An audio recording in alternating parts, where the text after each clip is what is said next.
Na verdade, a conclusão que eu cheguei é que não vamos ter assim nada de extraordinariamente novo que já não tivéssemos em 2025.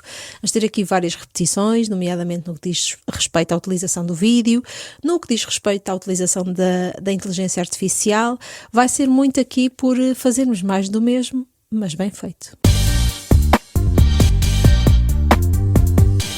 Olá, bem-vindo a mais um episódio do Por Dentro Com, um podcast sobre podcasts e sobre os bastidores do podcast. Eu sou a Elizabeth Costa e hoje tenho comigo uma convidada muito especial. Se estás a pensar lançar um podcast, ela pode dar-te uma ajuda. E se já tens um podcast, pode ser que as suas ideias te levem a dar um passo em frente. Por exemplo, passar finalmente do áudio ao vídeo. Hoje vou conversar com a Liliana Marques, da Escola Portuguesa de Podcasting. No início deste ano de 2026, a Liliana publicou um artigo na revista Meios e Publicidade, onde traçava algumas das linhas que vão marcar o mundo dos podcasts nos próximos meses. Segundo a Liliana, há 4 grandes tendências para 2026. Aumento da qualidade e da profissionalização, os ouvintes estão mais exigentes, já não toleram áudio com ruído, falta de preparação ou conversas que não levam a lado nenhum. Segundo, a distribuição torna-se parte do jogo, o podcast não acaba quando o episódio é lançado, a seguir vem a fase da promoção dos pequenos vídeos e dos conteúdos multicanal. Vídeo não é obrigatório, mas é estratégico. Esta é a terceira tendência. Os podcasts só em áudio continuam válidos, mas o vídeo ajuda a chegar a mais gente e é uma ferramenta importante para quem usa o podcast como comunicação de negócio. E, finalmente, a quarta tendência, cresce a utilização do podcast nas empresas. Cada vez mais entidades estão a usar os podcasts internos para formação, cultura e comunicação. É por isso que a Liliana chama ao podcast o camaleão da comunicação. E a Liliana deixa um aviso importante. Se for tratado como hobby, um podcast de negócio morre à partida. O desejo da Liliana para 2026 é que haja uma maior democratização do podcast e mais atenção às vozes pequenas, aos criadores independentes e aos nichos que produzem conteúdos relevantes, mas muitas vezes invisíveis. Tudo isto com a ajuda da inteligência artificial, é claro. Ou como a própria Liliana sintetiza, 2026 não vai trazer nada extraordinariamente novo. Vai trazer mais do mesmo, mas bem feito. E este é talvez o maior desafio. Fazer um podcast, todos conseguimos. Fazer um podcast com qualidade já é outra conversa. E como é que isso se faz? Como é que se faz um podcast com mais qualidade? É isso que vais descobrir na minha conversa com a Liliana Marques, que começa já a seguir. Olá, Liliana! Bem-vinda ao Por Dentro Com. É a segunda vez que te juntas a mim aqui neste conteúdo fantástico. Olha, e juntas-te por uma boa razão. Porque é assim, estamos aqui a tentar fazer um bocadinho, perspectivar o que é que vai acontecer neste ano de 2026, apesar de estarmos quase no fim do mês, mas pronto, faz parte, estas avaliações a longo prazo. Qual é que tu achas que vai ser a principal tendência dos podcasts este ano de 2026? Olha, Elizabeth, em primeiro lugar, quero-te agradecer o convite novamente. Obrigada, é uma honra estar aqui novamente. Repetir novamente, isto não é muito habitual dentro dos podcasts. É verdade, é verdade.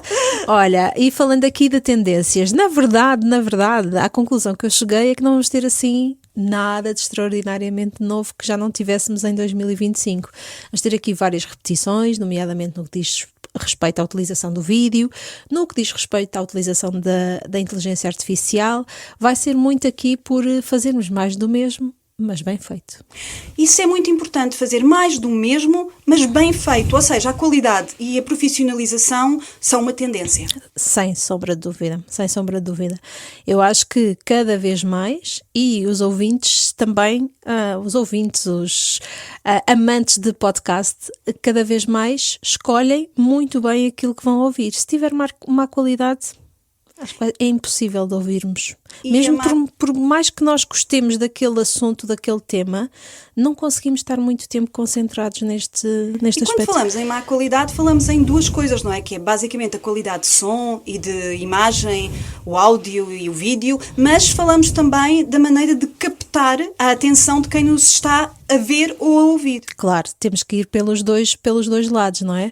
Porque se não for uma conversa interessante, se não for uma conversa cativante, se não for algo que chama a atenção de alguma forma, traga novidade, por assim dizer, é difícil a pessoa concentrar-se naquele assunto, por assim dizer, porque nós estamos rodeados de estímulos, não é? Estamos hiperestimulados de todas as formas. A nossa atenção está sempre a ser chamada a palco. Sempre. Então, se não trouxer novidade, se realmente não for algo que traga uma nova perspectiva, que aborde um assunto de uma outra forma, ou até que vinque uma opinião, uma estratégia nova que está a ser usada, ou a mesma estratégia de formas diferentes, é muito complicado a pessoa continuar a ouvir. E depois, quando falamos de profissionalização, a qualidade do áudio e a qualidade do vídeo impõem-se, principalmente a qualidade do áudio, não é?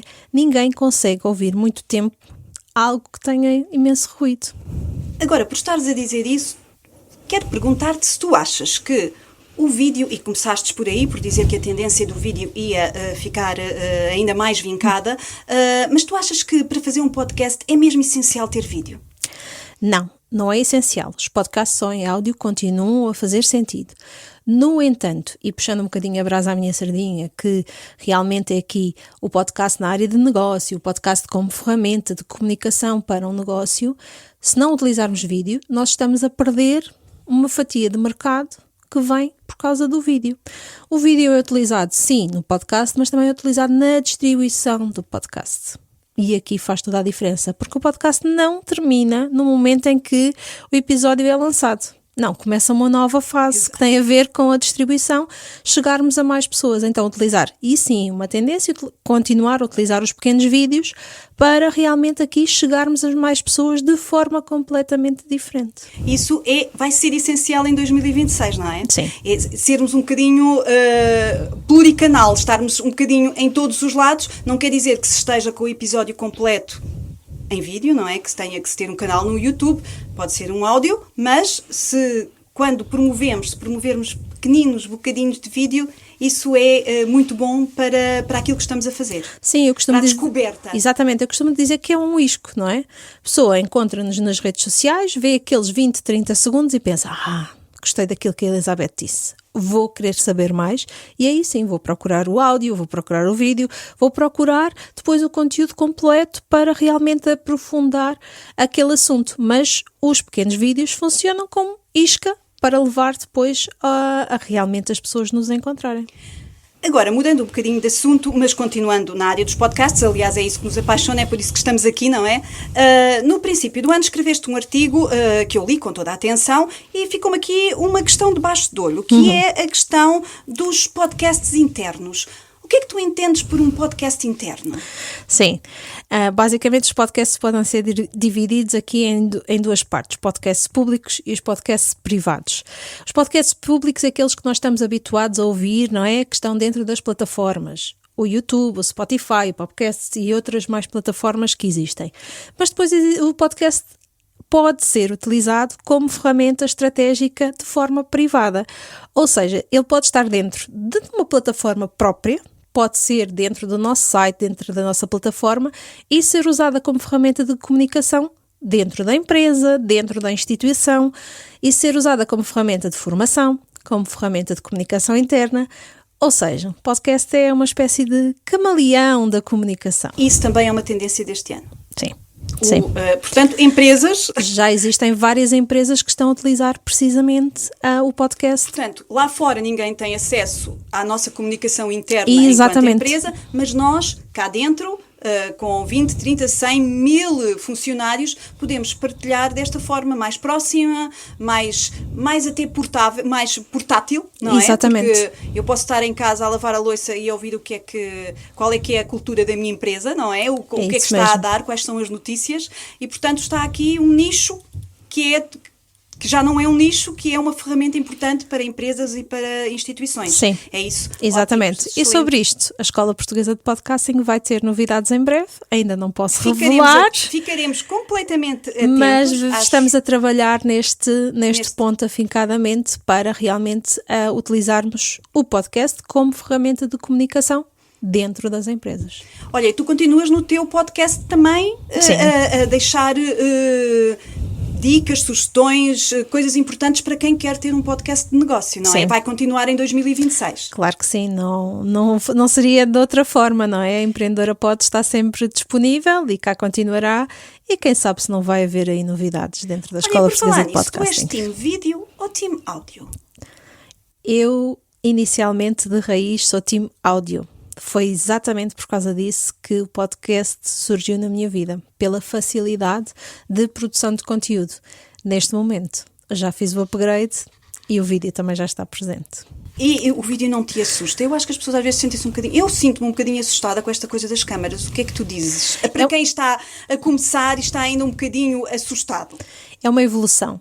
Sim, e foi este processo que eu fiz. Comecei apenas no áudio e depois fiz o upgrade para o vídeo. Treinei toda a minha comunicação em termos de áudio, sem vídeo, eu e o microfone, e depois aos poucos fizemos aqui o upgrade para o vídeo e tornou-se muito mais fácil. Porquê? Porque houve este treino antecipado.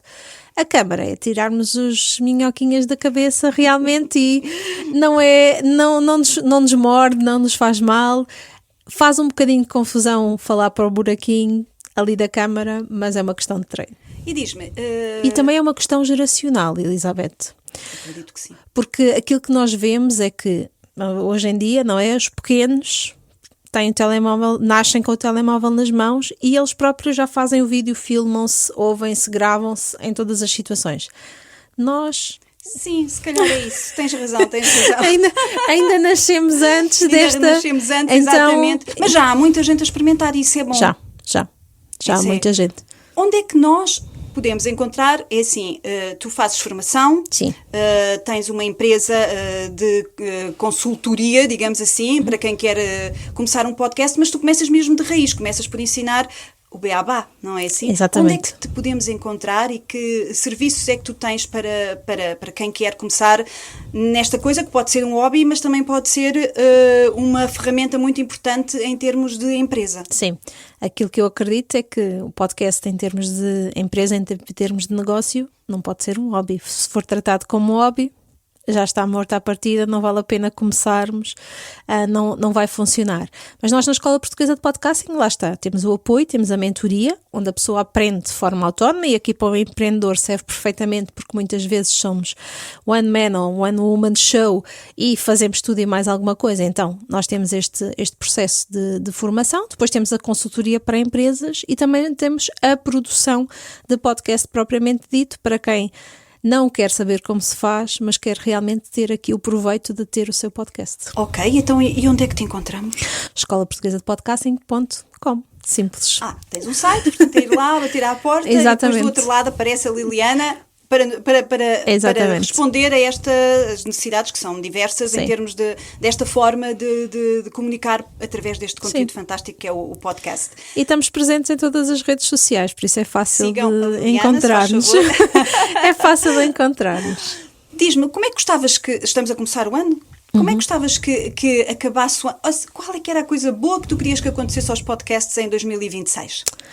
Olha, eu acho que já está a acontecer muita coisa boa nos podcasts agora aqui ao longo do tempo, não é? Nós já tivemos aqui os Globos de Ouro, não é? No fundo, de alguma forma, que já aconteceram, aqui mais ao nível internacional. Eu acredito que trazer isto também para Portugal pode ser aqui uma oportunidade incrível, porque nós já os vemos em todos os festivais que acontecem, mas pensarmos não só nos grandes podcasts, por assim dizer, que estão ligados a grandes grupos de mídia ou que estão ligados a influencers, mas pensarmos na democratização total, ou seja, dos podcasters mais pequeninos de nicho. Pessoas independentes. Exatamente. As pessoas que têm coisas para dizer ao mundo e que o podem comunicar desta forma, não é? Que sim. Mesmo assim, é muito democrática. Qualquer pessoa pode pegar e ter um podcast. Exatamente, mas também olhar para estes pequeninos, e ainda mais importante seriam as marcas olhar para estes pequeninos e pensarem como eles... Muita gente a fazer muita coisa boa e que precisa de apoio. Exatamente, e como podem influenciar o mercado. Achas que vale a pena uma marca investir num podcast? Não tenho dúvida. Não tenho dúvida sobre isso. Acho que as marcas precisam de despertar, e vê-se aqui ao nível internacional, ainda sem um estudo agora há pouco tempo, que já vamos nos bilhões de dólares, ou seja, realmente, é uma indústria com força, exatamente, e com peso. E que veio para ficar, que realmente tem aqui uma cota-parte importante no mercado e as grandes empresas de mídia já perceberam isso. As marcas têm que começar a perceber e apostar também nos pequenos podcasters. Com o trabalho todo que desenvolves, consegues ouvir podcasts? Para além do meu trabalho, ainda consigo ouvir podcasts só por hobby, sim. O que é que tu preferes? Comédia? Eu prefiro narrativos? Eu prefiro sempre podcasts onde eu possa aprender. Então podem ser podcasts de conversa, simples, das mais diferentes áreas, e às vezes podem ser podcasts onde eu realmente possa desligar um bocadinho de todo o negócio e ir para uma área que me faz aqui abrir outros horizontes, então vou sempre mais por aí. Não de narrativos, mas de conversa, por assim dizer. Queres aprender com os podcasts sempre, e fazes muito bem. Sempre. Olha, um excelente ano para a Escola Portuguesa de Podcasting e para ti, Liliana, de 2026. E quem sabe, voltamos a falar outras vezes este ano? Quem sabe? Cá estarei. Obrigada. Obrigada eu. E pronto, esta foi a minha conversa com a Liliana Marques da Escola Portuguesa de Podcasting. Se estás a pensar lançar um podcast em 2026, o recado está dado. Qualidade, consistência e distribuição.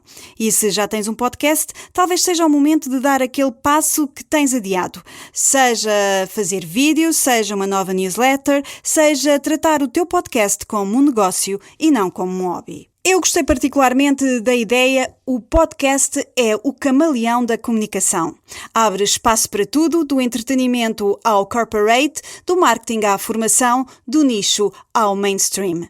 E pronto, estamos já a chegar ao fim, mas não sem te recordar que no podcast encontras todos os dias novos conteúdos para ouvir. Não te esqueças, existe uma página à espera do teu podcast, seja ele em áudio ou vídeo. E já agora segue-me no LinkedIn, Elizabeth Costa Podcasts, e assina a newsletter Por Dentro Com. Voltamos a encontrar-nos no próximo episódio com mais notícias sobre o mundo do podcast e sobre os bastidores do Popcasts. Até lá!